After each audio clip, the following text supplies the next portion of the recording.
Hello friends, welcome to education. Education सभी स्वागत है। फ्रेंड्स, आज हम पढ़ेंगे 20 सितंबर 2023 दैनिक समसामयिक की फुल पत्ती वाली क्लास, जो सुबह 6 बजे कुमार गौरव सर द्वारा कराया जाता है। उसका हम फास्ट रिवीजन करते हैं। कम समय में अगर करंट अफेयर को पढ़ना चाहते हैं तो हमारे चैनल से जुड़ सकते हैं। तो आइए हम स्टार्ट करते हैं। हमारा पहला सवाल है, हाल ही में भारत ने किस देश के राजनयिक को निष्कासित कर दिया है? तो देखिए, भारत ने हाल ही में कनाडाई देश के राजनयिक को भारत से निकाल दिया गया है। क्यों निकाल दिया गया है? क्योंकि कनाडाई व्यक्ति हरदीप सिंह जो निज्जर है, एक खालिस्तान समर्थक था। उसकी हत्या का आरोप भारत पर लगाया किसने? कनाडा ने। और उसी आधार पर इसने 18 सितंबर को भारतीय राजनयिक को अपने यहाँ कनाडा देश से निष्कासित कर दिया। तो भारत ने भी अपने देश से राजनयिक को बाहर कर दिया है। तो इसे याद रखना है कि भारत ने हाल ही में किस राजनयिक को बाहर निकाला, किस देश के? तो कनाडा देश के बाहर कर दिया है राजनयिक को। तो आइए हम आगे आते हैं। आगे अपना ललटा प्रश्न देख लेते हैं। देखिए, COP15 आपसे पूछा जाए किससे संबंधित है? तो जैव विविधता संबंधित है। कहाँ पर हुआ था? तो मॉन्ट्रियल कनाडा में हुआ था। इसे भी याद रखिए। आगे आते हैं, विश्व की सबसे बड़ी गेहूं की मंडी किसे कहा जाता है? तो विनिपेग शहर को, जो कनाडा में स्थित है। विश्व की सबसे बड़ी गेहूं की मंडी विनिपेग शहर है। आगे आते हैं, विश्व की सबसे बड़ी तटीय सीमा वाला अगर देश पूछा जाए तो कौन होगा? तो कनाडा होगा। इसे भी याद रखिए। अब यदि भारत की सबसे लंबी तटीय वाला रेखा वाला राज्य पूछे तो गुजरात होगा। तो देखिए, राज्य जो है भारत का वो तो गुजरात है, लेकिन अगर पूछा जाए देश तो कनाडा होगा। आगे आते हैं, दूसरा सवाल हमारा है, हाल ही में नए संसद भवन में प्रस्तुत महिला आरक्षण विधेयक नारी शक्ति बंधन अधिनियम के तहत महिलाओं के कितने प्रतिशत आरक्षण का प्रावधान किया गया है? तो देखिए, नारी शक्ति बंधन अधिनियम के तहत महिलाओं के लिए कितने प्रतिशत आरक्षण का प्रावधान किया गया है? तो आंसर होगा हमारा 33%। ठीक है। अब इस बिल को पेश करने वाले कौन थे? तो कानून मंत्री अर्जुन मेघवाल द्वारा लोकसभा में 128वां जो है नंबर का यह संविधान संशोधन बिल था, जो अर्जुन राम मेघवाल द्वारा पेश किया गया। तो इसमें क्या होगा? तो इसमें लोकसभा, राज्यसभा और दिल्ली जैसे यूटी में 33% सीट महिलाओं के लिए आरक्षित होगी। इसमें इस बिल में ऐसा कहा गया। अब ये 15 सालों के लिए लागू होगा। अब ये प्रभावी कब से होगा? तो प्रभावी होगा परसिमन के बाद ये लागू होगा। परसिमन क्या है? नेक्स्ट परसिमन कब होगा? तो 2026 में ये परसिमन होने की संभावना है।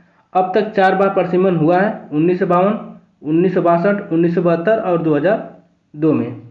चौथावां परसिमन आयोग किसकी अध्यक्षता में बना था? तो जे कुलदीप सिंह के अध्यक्षता में चौथा परसिमन आयोग बना था। इसे भी याद रखिए, एग्जाम में पूछा जा सकता है।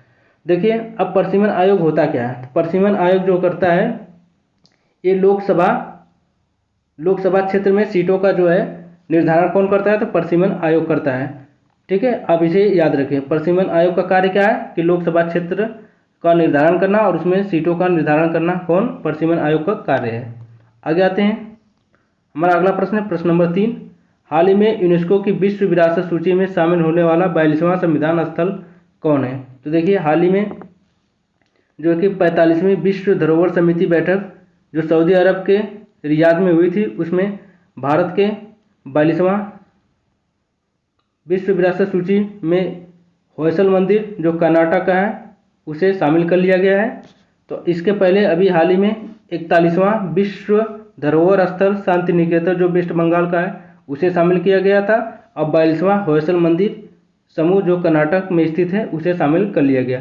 इसमें 3 मंदिरों का समूह है। एक है बेल्लूर में जो कर्नाटक में पड़ता है, होलेबिंदु और सोमनाथपुरम जो तीनों है कर्नाटक में पड़ते हैं। ये 3 मंदिरों का समूह है। इसे 42वां विश्व विरासत सूची में शामिल कर लिया गया भारत के। ठीक है। अब कर्नाटक के अन्य विश्व विरासत स्थल देख लेते हैं। तो देखिए, पहला हम्पी जो कर्नाटक में पड़ता है उसे विश्व विरासत सूची में शामिल कर लिया गया है। पश्चिमी घाट को 2012 में शामिल किया गया था। पट्टाडकल मंदिर को भी विश्व विरासत सूची में शामिल कर लिया गया है। अब यहाँ पर एक महत्वपूर्ण सवाल आ जाता है कि पश्चिमी घाट के संरक्षण के लिए एक समिति बनी थी, वो समिति कौन सी है? एग्जाम में पूछ लिया जाता है, क्योंकि यूपीएससी के एग्जाम में पूछा गया है।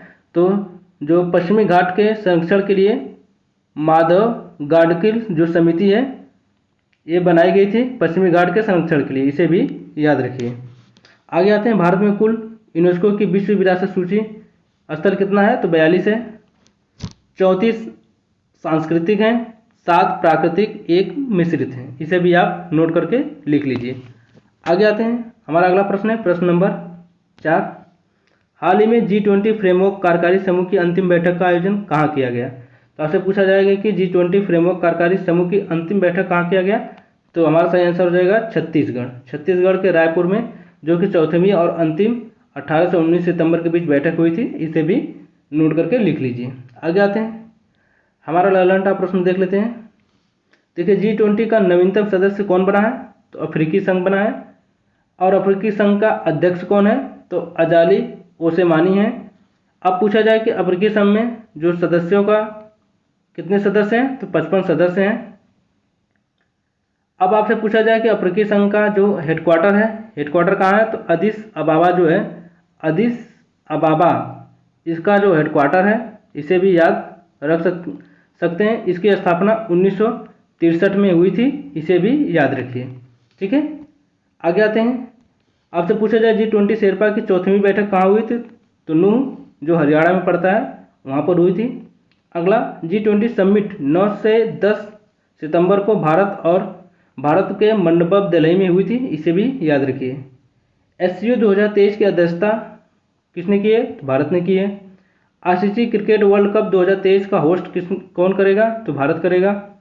इंटरपोल की 90वीं बैठक कहाँ पर हुई? भारत में हुई, नई दिल्ली में। इसे भी याद रखिए। महिला बॉक्सिंग चैंपियनशिप का आयोजन कहाँ पर हुआ था? तो भारत में हुआ था। इसे भी याद रखिए। आगे आते हैं, प्रश्न नंबर हमारा 5 है। हाल ही में भारतीय तटरक्षक बल ने पश्चिमी घाट पर तटीय सुरक्षा के लिए कौन सा अभ्यास आयोजन किया? देखिए, भारतीय तटरक्षा बल ने पश्चिमी घाट पर तटीय सुरक्षा के लिए एक अभ्यास स्टार्ट किया है। उस अभ्यास का नाम है ऑपरेशन सजग। ऑपरेशन सजग जो कि भारतीय तटरक्षक बल ने स्टार्ट किया है। अब आपसे बताना है कि भारतीय तटरक्षक बल की स्थापना कब हुई? आप इसे कमेंट बॉक्स में लिख के बताना।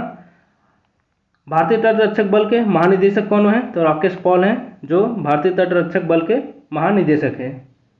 आगे आते हैं, ललनटा प्रश्न देख लेते हैं। देखिए, मालाबार युद्ध अभ्यास जो एक क्वाड सदस्यों का युद्ध अभ्यास है, इसमें कौन कौन से देश आते हैं? तो आपको पता होना चाहिए। इसमें Bharat, India plus Australia plus USA plus Japan, इतने देश आते हैं और ये एक युद्ध अभ्यास करते हैं जिसका नाम मालाबार युद्ध अभ्यास है। तो इसे भी याद रखिए। अब ये हाल ही में कहाँ पर आयोजित हुआ? तो पहली बार आयोजित हुआ है, जो ऑस्ट्रेलिया में आयोजित होगा। इसे भी याद रखिए। तो मालाबार युद्ध पहली बार कौन आयोजित कर रहा है? तो ऑस्ट्रेलिया कर रहा है। इसे भी याद रखिए। आगे आते हैं, जायद तलवार युद्ध अभ्यास भारत और UAE के बीच हुआ है। ऑपरेशन पोलो हैदराबाद 1948 में हैदराबाद को भारत में मिलाया गया था। ऑपरेशन क्लीन पंजाब को नशा मुक्त करने के लिए चलाया गया। ऑपरेशन गोल्डन आर्म जो ब्रिटेन के सम्राट चार्ल्स III हैं, उनकी ताजपोशी से संबंधित है। इसे भी याद रखिए, एग्जाम में पूछ सकता है।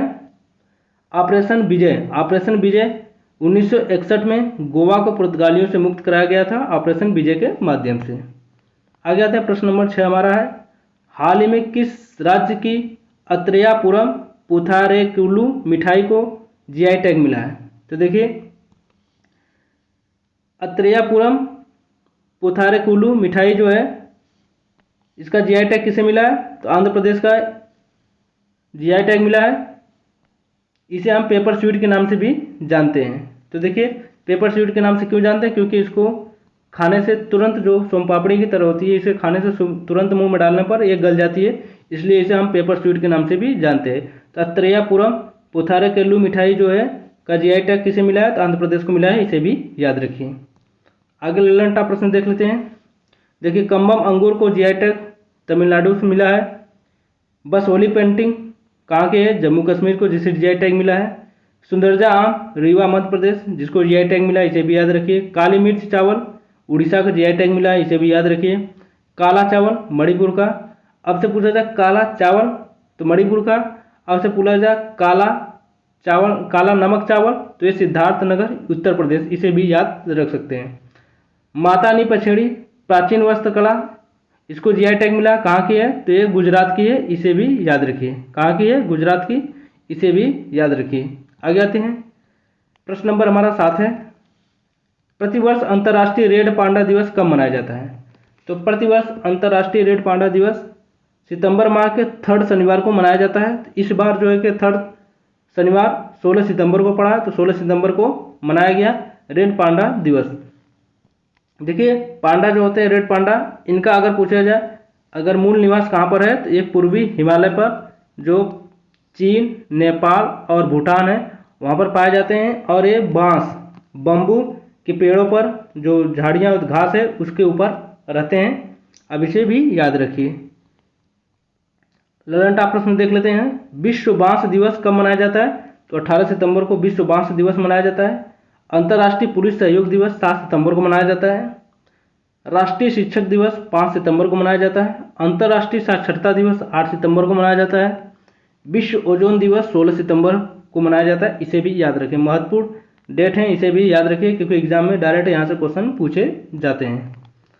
आगे आते हैं, प्रश्न नंबर हमारा 8 है, हाल ही में मुख्यमंत्री लाडली बहना आवास योजना का शुभारंभ कहाँ हुआ? तो देखिए लाडली, जो मामा की लाडली, मामा किसको कहते हैं? मध्य प्रदेश के जो सीएम हैं शिवराज सिंह चौहान, उनको हम मामा, उनका उपनाम है। तो मध्य प्रदेश ने मुख्यमंत्री लाडली बहना आवास योजना शुभारंभ किया है। 17 सितंबर को कुशाभाऊ ठाकरे ऑडिटोरियम से इसको लॉन्च किए हैं। लाभान्वित कौन कौन होंगे? तो परिवार के जिसकी परिवार की वार्षिक आय 12,000 से कम है और जिन्हें आवास योजना का लाभ नहीं मिला है वो इसके लाभान्वित होंगे। ठीक है, इसे भी नोट करके लिख लीजिए। आगे आते हैं, ललन टॉप प्रश्न देख लेते हैं, भारत की पहली सौर सिटी कौन है? तो सांची, जो मध्य प्रदेश है। भारत का पहला यूनिटी मॉल उज्जैन, मध्य प्रदेश। 17वां प्रवासी भारतीय सम्मेलन का आयोजन इंदौर, मध्य प्रदेश में हुआ है। सीएम सीखो कमाओ योजना मध्य प्रदेश ने स्टार्ट की, इसे भी याद रखिए। महत्वपूर्ण सवाल है, इसे याद रखिए। भारत की पहली सौर सिटी कहाँ पर है? सांची, भारत में, एमपी में। भारत का पहला यूनिटी मॉल उज्जैन, एमपी में। 17वां प्रवासी भारतीय सम्मेलन आयोजन इंदौर। सीएम सीखो कमाओ योजना किसने स्टार्ट की है? प्रधानमंत्री मध्य प्रदेश ने स्टार्ट की, इसे भी नोट करके लिख लीजिए। आगे आते हैं, प्रश्न नंबर 9, हाल ही में सेना में महिला समर्थन से देश की महिला सर्जन से देश की पहली पैरा कमांडो बनने वाली महिला सैन्य अधिकारी कौन है? तो देखिए आपको बताना है कि हाल ही में सेना में महिला सर्जन से देश की पहली महिला पैरा कमांडो बनने वाली सैन्य अधिकारी कौन है? तो मेजर पायल बाछड़ा जो है ये पहली सर्जन हुई जो पैरा कमांडर बनने वाली सैन्य अधिकारी बनी है। ठीक है, निवासी कहाँ की है? तो निवासी है जिंद, हरियाणा की ये निवासी हैं, इसे भी याद रखिए। आपसे एग्जाम में सीधे पूछा जाएगा कि जो महिला सर्जन है वो हाल ही में क्या बनी है? तो पैरा कमांडो बनी है। ठीक है, आगे आते हैं, ललन टॉप प्रश्न देख लेते हैं, सियाचिन में तैनात पहली महिला सैन्य अधिकारी कौन है? तो कैप्टन शिवा चौहान जो है सियाचिन में तैनात पहली महिला सैन्य अधिकारी हुई हैं। मिशन आर्टेमिस के चांद पर जाने वाली पहली महिला कृष्णा कोच बनी है, इसे भी याद रखिए। वीरता पुरस्कार पाने वाली वायुसेना की पहली महिला अधिकारी दीपिका मिश्रा है, इसे भी याद रखिए। भूटान में तैनात पहली महिला अधिकारी सुरभि जखमोला, इसे भी याद रखिए। एग्जाम में यहाँ से एक क्वेश्चन अवश्य पूछा जाएगा, इसे भी याद रखिए। आगे आते हैं, प्रश्न नंबर 10 और हमारा अंतिम सवाल है, हाल ही में प्रधानमंत्री नरेंद्र मोदी द्वारा पुराने संसद भवन का नाम क्या रखा गया?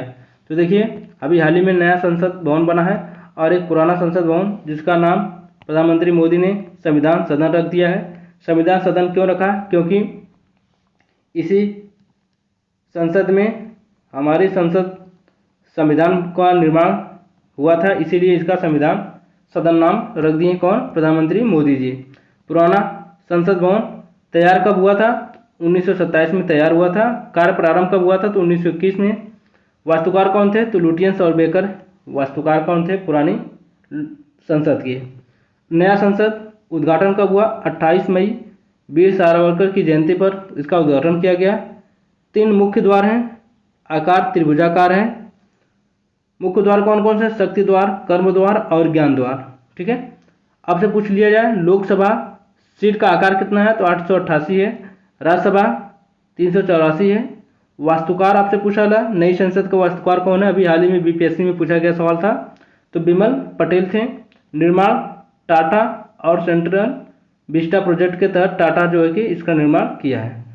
तो ये रही आपकी सवाल, आपकी क्लास। तो धन्यवाद क्लास, मिलेंगे अगले वीडियो में, तब तक के लिए जय हिंद।